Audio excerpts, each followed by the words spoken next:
On vit en forêt, mais une forêt qui est assez en sécurité, il n'y a pas d'animaux trop dangereux. On est autonome au niveau de l'électricité parce qu'on a nos panneaux solaires, on vit avec des forages d'eau, donc il faut qu'on fasse attention. On est entouré de nature toute la journée. Bonjour, je m'appelle Peggy Moch et je suis directrice d'un projet de conservation en Zambie.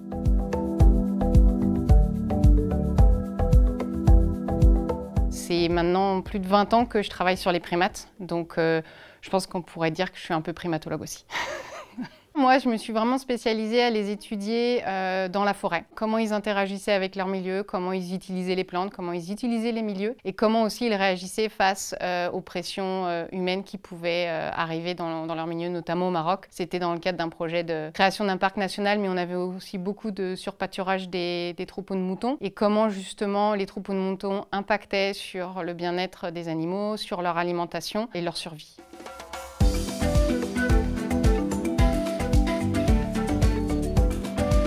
Les sanctuaires, ce sont des projets où on récupère les animaux qui sont issus du braconnage. Et donc là, mon métier a un peu évolué, où j'ai travaillé pour réhabiliter des bébés gorilles, des bébés chimpanzés qui avaient été chassés. On avait tué les groupes, tué les mères pour les récupérer.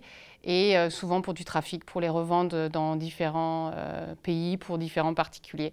Donc nous, le travail que l'on fait en sanctuaire, c'est vraiment plus pour leur donner une nouvelle chance de vie et les réintégrer dans des groupes sociaux et, si l'on peut, pour certaines espèces, les réintroduire en milieu naturel. Mon travail a évolué dans le sens où je ne travaillais plus avec les populations sauvages, mais avec des populations qui étaient issues du milieu sauvage pour les réintégrer dans le milieu sauvage.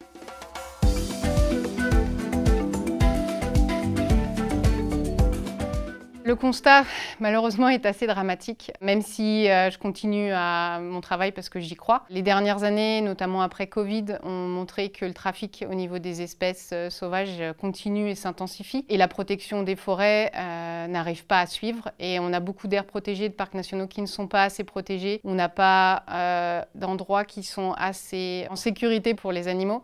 Donc on ne peut pas les relâcher, donc on se retrouve coincé, notamment au niveau des sanctuaires, avec des animaux qu'on ne peut pas réintroduire. Et on a de plus en plus qui arrivent.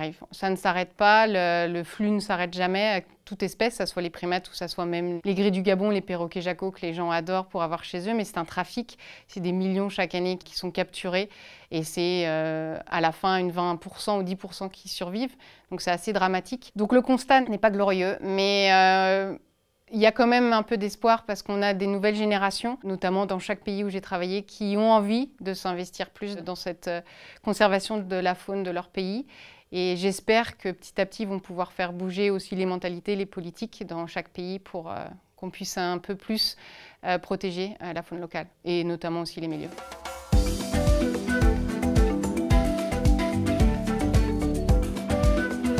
C'est un environnement que je voulais offrir aussi à mes petites filles qui sont parties avec moi là-bas parce qu'on vit en forêt, mais une forêt qui est assez en sécurité, il n'y a pas d'animaux trop dangereux. On vit en forêt, on est autonome au niveau de l'électricité parce qu'on a nos panneaux solaires, on vit avec des forages d'eau, donc il faut qu'on fasse attention, mais on n'est pas dépendant de l'extérieur. On est entouré de nature toute la journée, donc je vais dire que c'est un environnement assez agréable, mais avec toutes les difficultés que ça aussi encourt, avec des feux de brousse, des difficultés aussi avec les communautés et les conflits qu'on peut avoir dans la protection aussi de la biodiversité, quand on est face aussi à énormément de pauvreté, parce que la Zambie reste un pays assez pauvre, enfin très pauvre dans les pays africains.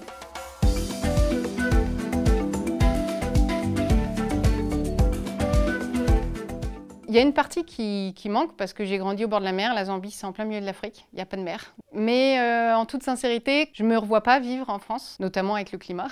Ce qui me manque, c'est la famille.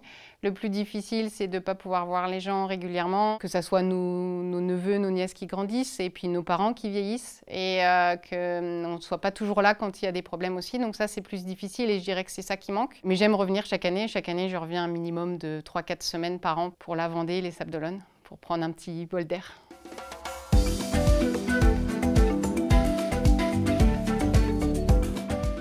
Il y a eu des moments très difficiles, notamment à un certain âge où elles prennent conscience de la différence de vie. Le matraquage, on va dire, par exemple, des publicités qu'on peut avoir en France, l'opulence des choses, parce qu'elles vivent en brousse avec le minimum. Et je sais qu'à un certain âge, vers 3-4 ans, elles se posent des questions, elles ne comprennent pas. Pourquoi ici on peut tout avoir alors que là-bas il n'y a rien? Elles ont eu du mal à s'adapter pendant on va dire, ces années-là.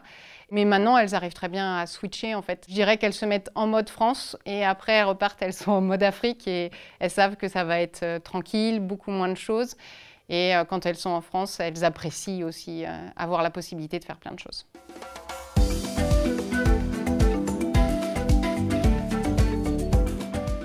Dans 10 ans, peut-être parce que mes filles auront quitté le foyer familial et peut-être que je serai en brousse.